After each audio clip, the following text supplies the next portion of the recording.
Cate Blanchett could project a striding presence from the stage and a meticulous subtlety from the screen. After her fellow Australian Bruce Beresford directed her in Paradise Road, she was on her way to the throne of England as a believably regal Elizabeth. I was equally impressed to find that in real life she was quick and funny, like Carole Lombard reborn. Well, when I saw you do Elizabeth, I thought, she could really do a screwball comedy, because Elizabeth was a natural screwball comedian. You got that. No one else has got that. She could do the lines. She could. And if someone wrote movies like that for you, you could do them. But here you are brought up on horror movies. I just want to imagine you at the age of 6 watching these horror movies. Why weren't you scared shitless? No, I used to read this terrible series of books that you could buy at Safeway called Trixie Belden books. Trixie Belden books, and she had her best friend Honey Wheeler, and they used to go on adventures. So I spent all my childhood on a bike, trucking around the suburbs, writing notes on all the neighbours and inventing scenarios. And the only way my parents could get me indoors was to put on the Sherlock Holmes films. And every year we'd have a pool party and we'd watch various versions of Halloween 1, 2, just 27. So you're really a detective. At heart. And Nancy Drew was the other one. Right. Have you read her? Phenomenal. Yeah, a little bit, but because my own kids were into some of this kind of stuff too. I caught up with a lot of things. When there are children around the house, you catch up with things like Beatrix Potter, which I never knew anything about. There's a set of horror stories for you. Yeah. Piglets going down to the yard and getting beaten senseless. I never knew all that was happening. Yeah. Which Sherlock Holmes was this? The one I really remember was, I can't remember the name of it exactly, but it wasn't Basil Rathbone, the old, was it? Yeah, absolutely. Yeah? But the one he was in was, I think it was called The Case of the Golden Claw, and he was staying up in the moors in Scotland, and there was this person going around murdering people with a garden trowel and scraping up their throats. So that was a big one for me. And you wrote all this down in your book, right? Oh yes, absolutely. And then you cycled around the district looking for other instances of the Golden Claw. I discovered a few. Yeah. Well, it's good training for an actress, pretending to be a detective. Oh, I wasn't pretending I was. But you weren't making notes on the performances. You weren't one of these analytical. There was. Like our mutual friend Beresford, for example, when he was very, very young, was taking notes on the movies, which camera angles and all that stuff. You weren't taking notes on how people acted or something. You weren't a natural actor in that sense. No, I mean, I think Bruce is a natural filmmaker. I mean, he just does it. It comes out of every pore in his body. Whereas I think for me, I love being an audience, and I want to get immersed in something. I don't like to see the technique. I mean, I obviously, in really good performances, it's absolutely there, but it's submerged. And that's why the Swedes are so incredible. You look at the female performers who, like Lena Andre and Liv Ullmann. Liv Ullmann fan, huh? Oh, massive. You see yourself working for Bergman, being repressed by this powerful personality of his? Well, I have to get in soon, I think. Yeah, absolutely. He's getting on. Yeah. But they're really, and Pernilla August, they're incredible. And you know that they've absolutely run the gamut of every sort of emotional possibility. They've done their homework in that way, but it's just, it's a river, their performances, and so that's what I like. And even with someone like Bette Davis, you watch her work, and it just erupts from a place that is particular to her. So she's, it's you're not watching the cogs turning. When I was young and watching her, I thought I could see the cogs turning in the sense that she emoted on screen in a way. She's large. She's really large, but I mean, I think that's her style. She belted it in the way that my favourites, like Irene Dunne and Rosalind Russell and all these fast-talking babes, didn't do. I love the way they just did it with the words. But the words were there. Yeah, but the words were there. Yeah, they had the stuff to say. Yeah. We can't really tell if those Swedish actresses are speaking good Swedish, can we? Yeah, it's a bit difficult. I trust them. What about Australian actors speaking good English? When you were starting off, did you have to have elocution classes or all that sort of stuff? You mean training it? Yeah, because when I was very young, Australian actors had a continuing problem, whether they stayed in Australia or whether they were in abroad, of how they would actually sound on stage. Because the middle-class audience for theatre wanted them to sound English, not like Aussies. So well, I mean, when I went to drama school, obviously varying degrees of people in my year with stronger and weaker sort of so-called Australian accents. And I sort of don't have a particularly strong one, not that it's a stigma or anything, although sometimes I think, the English can make you feel like it is. I nowadays run into experts who claim that they can tell I came from Sydney and not from Melbourne. And I have to believe them.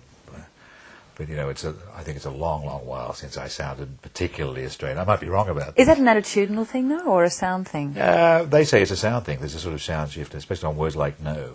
When people from Melbourne say no, it goes no. And isn't that Adelaide? They go, it's noise thoify. I don't want to go. That's what. Thank you, yoy. It's the oi thing that they do. It's just really weird. But the very first time I flew from Melbourne, I left Melbourne and went to Sydney. I sat next to someone who was a horse urine analyst and had a horse urine analyst. She's a fascinating woman. She was a piss artist. She's a piss artist, and she I could tell she came from Sydney. I could hear the sound. She was a horse urine analyst with a Sydney accent. I've never forgotten her. Were you, when the moment came, and it came fairly early, didn't it, when you were asked to do movies, and you were pretty solidly involved with stage acting and drama school and so on, was there a conflict for you at all? Well, not really. I mean, even as a child, like, film didn't grip me, I think. So I'd never sort of really conceived of making films, and my agent about 4 years ago said, you really should make a film, my Australian agent, and I said, well, someone's got to offer me one, otherwise, and Bruce was kind of the first one who did, but I'd been doing mostly theatre, so it just, like, one thing led to another, and I think I was lucky in that I was exposed to a sort of a broad cross-section of actors and directors and cinematographers by working with Bruce. So it just sort of snowballed quite quickly. How would you rate yourself as a career manager? Let me put a preliminary to that. I should have put it on before I said it. Is that I've noticed through the years that some people are a lot better than others at picking roles, deciding what they do next, and surviving in the business. Right. How would you, on a scale of 1 to 10, how would you say you're doing? How would I say I'm doing? Well, I'm having a really good time, which is always a pretty good sign. And I haven't once sort of been, maybe once, but been sort of disappointed at the time of shooting with the choices that I was sort of sneaking up on that one. There's no way to ask it. Is there anything you've done you really thought, Jesus, that was a mistake? I've done a stinker. Yeah. But I'll let you decide which one you think it is. Okay. I'll think about it for a while. But it's a very strange thing. I mean, the process of enjoyment as an actor in film is very, very different, I think, from, the experience of working on stage. I mean, it's obviously much more cathartic, both for the audience and the actor, because you can gauge how the evening's going, and also the production can transform itself through the acting, through the ensemble, throughout the course of the run, and of course you don't get that at all. I mean, I've had experience recently on a film where I was doing one thing with a director, and I finally saw the film and thought, wow, I think the impolite way of describing what's just happened to my performance is it's been manipulated, or the polite way of saying is it's been edited. It's screwed. Yeah, and it wasn't. It's not something that makes me angry at all. But it's a complete other process that happens after you leave it, and you have to learn to let things go. Which is part of the reason why I love doing theatre is that you do get with the group of people you're working with, you have it in your hands. Haven't you got to sometimes let things go before they happen? I'm just hypothesizing here, but suppose I was a great big studio controller in America, and I had this idea for where the Japanese decide to bomb Pearl Harbor all over again, and those planes come sailing in, they drop bombs. Instead of dropping them on Kate Beckinsale, they drop them on Cate Blanchett. Yeah? Now, suppose I offered you a role. I'm just hypothesizing, and you might decide it's in your interest not to go anywhere near it. In other words, the big project, and people are promising you this will make you millions, it'll give you unlimited opportunities. Have you said no to things like that on that scale?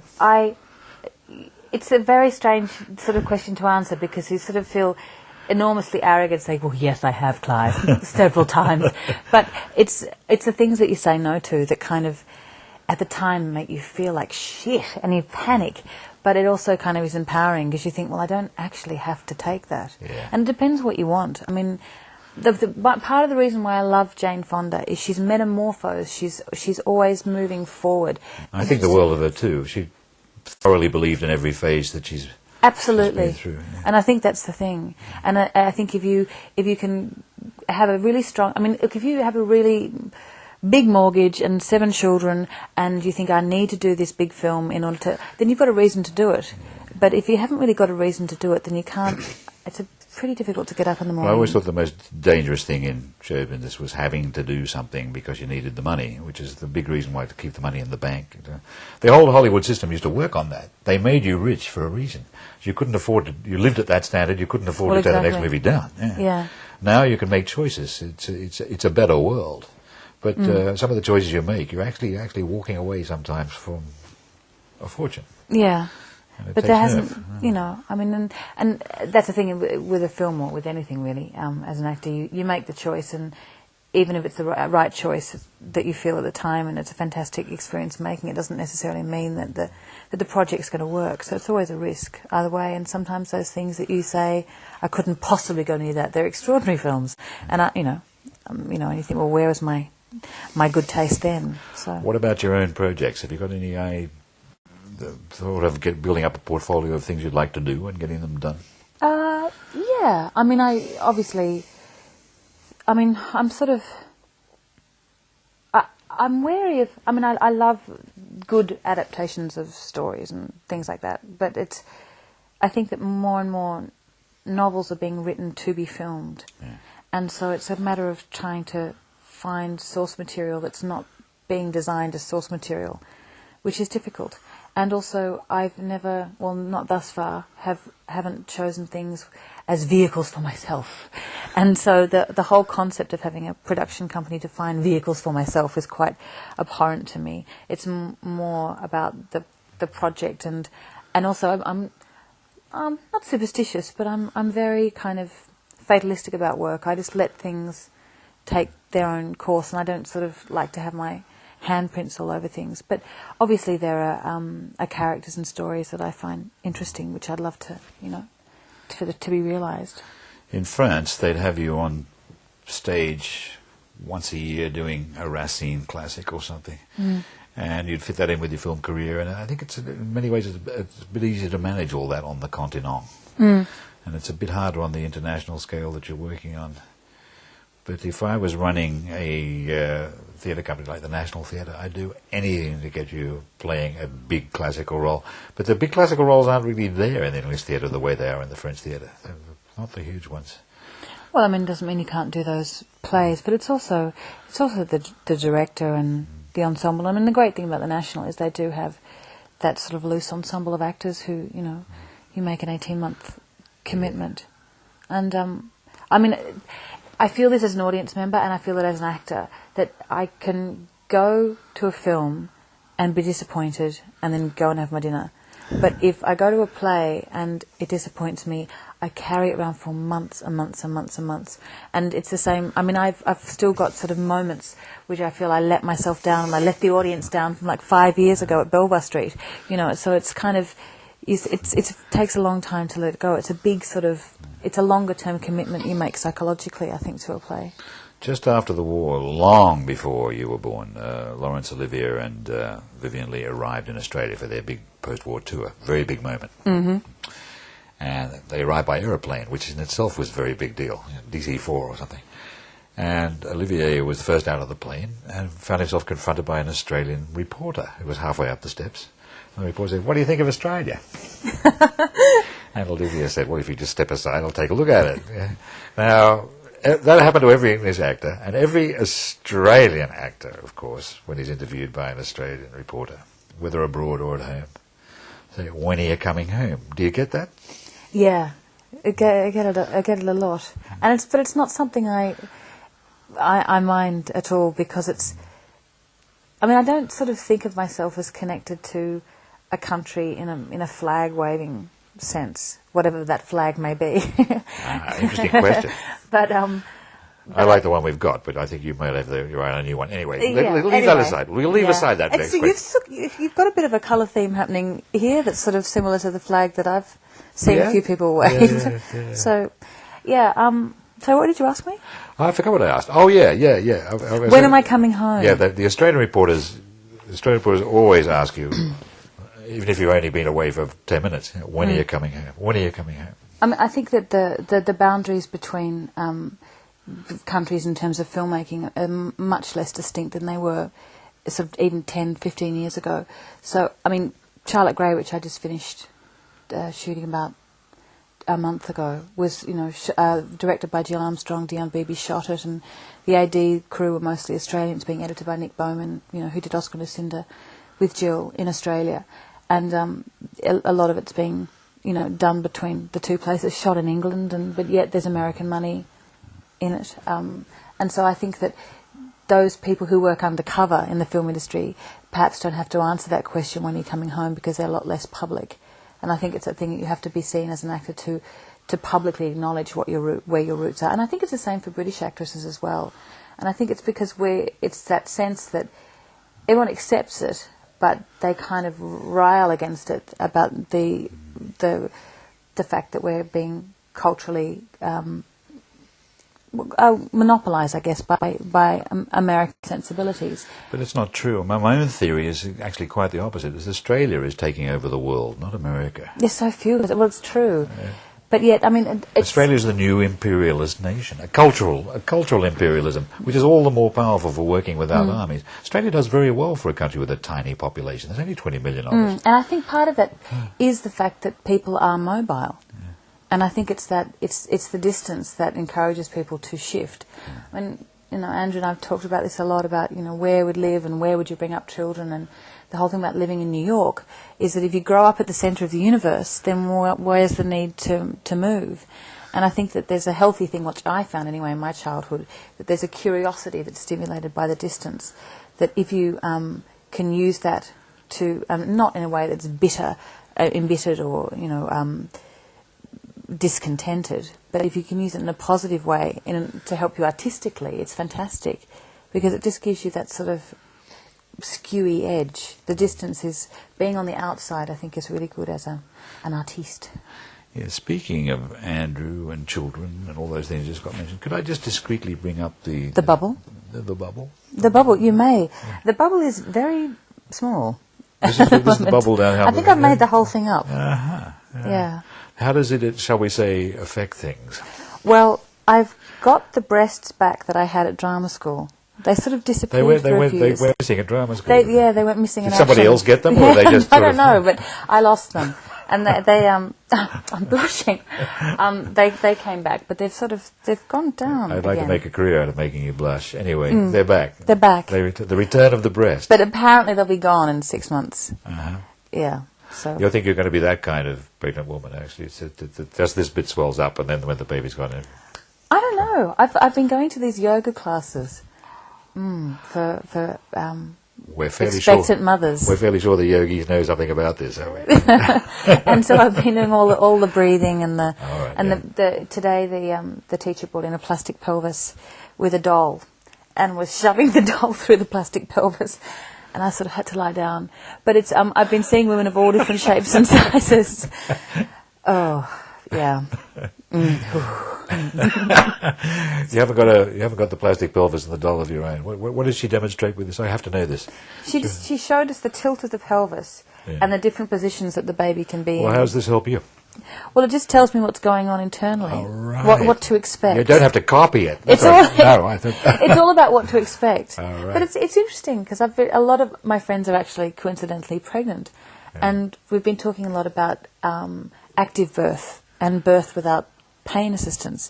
And I'm a great believer, like in everything, that you just don't know what's going to happen, and you've got to roll with the punches. And if you can do it without drugs, fantastic. But if you need them, 20 years ago, the feminists would have been up in arms if there were, anything to assist women in labour to ease their pain, and those weren't being made accessible to us. So I'm sort of a bit... Epidural can turn out to be a very beautiful word in the right circumstances. Nothing, we may call our firstborn epidural. Well, God on the whole is meant to be compassionate, and you can't be strict about these things. All we can be sure of is a much, much better world to be born into and to give birth than it was once upon a time. Although not in some countries. Especially the 19th century. You take liberty and freedom and creativity so much in your stride because you're an Aussie and you're gifted and all that. Do you ever cast your mind to what life would have been like 100 years ago and what your chances would have been? As a human being, or as a woman?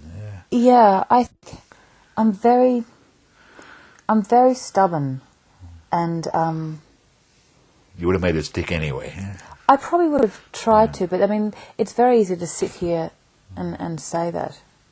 I mean, I think about it a lot. No, I'm so proud of you and your generation, because I'm an older man, and but one of the reasons I'm proud is that you've got something in you that my mother's generation had, and they had life.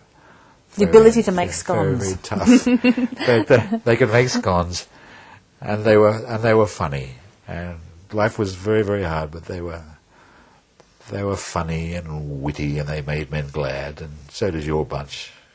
Oh, that's good. Yeah, very important, that, I think. Yeah, I mean, I think it's a thing too of not to be so precious about everything. And I think, it's the same thing about, the impending birth, is that everything seems to be a little bit too designed towards having the perfect child and creating the perfect moment. And I think film is really obsessed with that. There are some things you just can't get right. Bringing children up, for example, you've got to accept from the start that you can't get it right all the time, or it won't. Rarely can you. Yeah. It's the attempt that glorifies. Speaking of the impendingly born, will he or she be an artiste?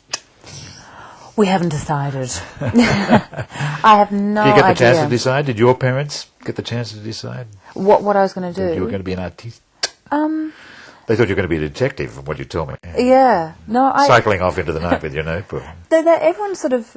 I think because I was a bit of a show-off as a child, I'd sort of swing between intense shyness and, running naked through the backyard.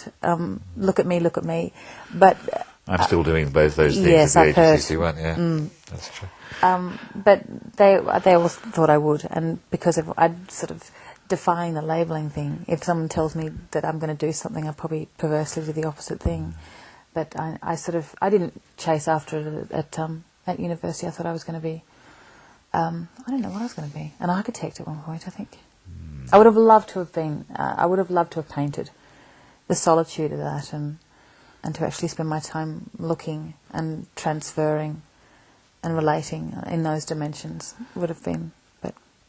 You're still just a kid, you can... No gift there. No gift, huh? I keep saying, all these... This is the problem with being pregnant. I've had this list with about 120 things of things to do when I'm pregnant. 5 months in, I haven't done any of them. One of them was life drawing. I was going to go back and do some life drawing. Same here, something I wish I'd always done, because if you don't learn it, you can't do it. And it's... Well, what's the equivalent for men? Things to do when I'm pregnant. What's the time frame in your life that you have? Well, for me, it's old age. It's things to do in my old age. Things to do in my old age. We have that too, you see. So I want to write. I've got poems I've always wanted to write, and in my last decade, I will write them. The trouble is, I don't know when the last decade starts. That's the catch. For all I know, I'm 3/4 of the way into it. I could croak tomorrow. But I think it's that. I think men are concerned about their declining years in a way that women sometimes think about, well, the next few years are going to be taken up with a biological activity I can't get out of. But I think women are constantly concerned with their declining years. And the declining years, unfortunately, seem to have descended upon women at the age of 21 rather than... Is that the rule of? Is that a rule of the film business? I mean, people like Meryl Streep and so on have been complaining it is for years, and they fulminate, and I think they're right to fulminate, just how short the period is of stardom. Well, I left drama school when I was 22, and the very first job I got was on a little bit thing on this television series where I had a 15-year-old, I think it was 12 or 15-year-old son, and I sort of thought, what? How is this? And the story made no mention of it. And it's just a given. But I do think that's shifting, and I do think that, no longer are there only do films come out of one place. They're shot like you're doing now. Interviews are shot in so many different ways. I want to make films here. I would like Liv Ullmann. What type of films? Liv Ullmann and Liv Ullmann and you in dialogue that I write, not necessarily in Swedish. Naked. Well, I'll be naked, but look what she's done. You see. And she's just turned the rules backwards because he went right through the Hollywood mill. She had these idiot executives telling her that she was too old to be in The Lost Horizon or whatever it was. And now a few decades have gone by. She's buried all those stupid men, and then she's doing important works of art, and you'll do the same. Yeah, I mean, I think the films that she's directed have been. I mean, they'll stay with me forever. Not all the important movies are made in Hollywood, but the ones that the world talks about tend to be. But this is the thing. I mean, the things that, and I'm sure it's the same for you, the things that have deeply influenced you and shifted you and got you through various transitions in your creative life have not been things that you've got from popular culture necessarily. No. And so those things underlie the culture and ultimately cause the shifts and changes. For me, it was Fellini. I wanted to be Fellini. He's probably not a big name in your generation, but when I was young, he was... Fellini's movies, especially 8½, they were unlike anything else. Hollywood couldn't do them. Still, I mean, they still are unlike anything else, really. I mean, they're a source. Yeah. It's been a pleasure. This first instalment of our many conversations. Absolutely.